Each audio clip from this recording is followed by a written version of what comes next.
Sir আপনার গালে ওইরকম লাল লাল দাগ হয়েছে কেন? ওটা কালকে রাতে আমার গালে মশায় কামড়ে দিয়েছে, তাই লাল দাগ হয়ে আছে। স্যার আপনি মাস্টার মানুষ, আপনাকেও মশায় কামড়ে দিয়েছে? কি করে কামড়ালো স্যার? কাল রাতে যখন আমি বিছানায় ঘুমিয়েছি তখন দেখলাম দুটো মশা আমার পায়ে এসে বসলো। আমি তখন ভাবলাম যে ওরা হয়তো নতুন বিয়ে করেছে, তাই আমার পা ছুঁয়ে আশীর্বাদ নিতে এসেছে। তাই আমি মশা দুটোকে কিছু বললাম না।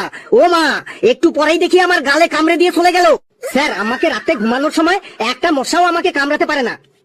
তাহলে তুই নিশ্চয়ই মশারি টানিয়ে ঘুমাস, তাই তোকে মশা কামড়াতে পারে না।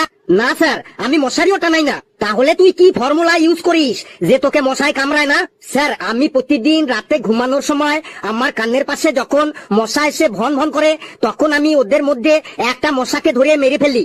তখন বাকি মশাগুলো ওই মরা মশাটাকে শ্মশানে নিয়ে সৎকার করার জন্য ব্যস্ত হয়ে পড়ে, আর ওরা আমাকে কামড়াতে আসে না। এই যে শুরু হলো তোর ফালতু কথা, একদম ফালতু কথা বলবি না, চুপচাপ বস। লেবু তুই দাঁড়া। বলুন স্যার।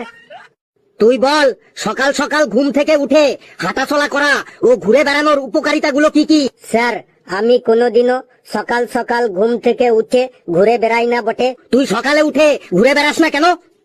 স্যার পৃথিবী তো যখন নিজেই ঘুরছে, তখন আমি আর শুধু শুধু কষ্ট করে ঘুরে বেড়াতে যাব কেন? তোর চুলগুলো কিন্তু সত্যি সত্যি এবার আমি সাদা করে দেবো। তুই দুহাত তুলে দাঁড়া। দুঃখ তো আমার পেছনে এমন ভাবে লেগে আছে, মনে হচ্ছে আমি যেন ওর প্রথম ভালোবাসা। ওটাকে কালু নাকি? কালু তুই দাঁড়া, তুই বল গ্রামার কাকে বলে?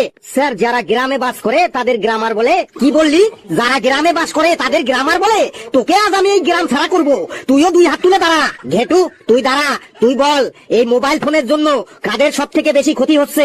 স্যার এই মোবাইলের জন্য চোরদের সব থেকে বেশি ক্ষতি হচ্ছে। কেন মোবাইলের জন্য চোরদের সব থেকে বেশি ক্ষতি হচ্ছে কেন?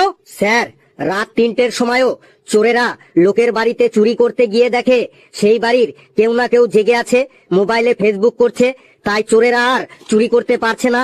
তাই এই মোবাইলের জন্য চোরেদের সব থেকে বেশি ক্ষতি হচ্ছে। কি সাংঘাতিক অ্যান্সার রে বাবা, মেরে তোর পোকা দাঁত আমি আজ ফেলে দেবো। তুইও দুই হাত তুলে দাঁড়া।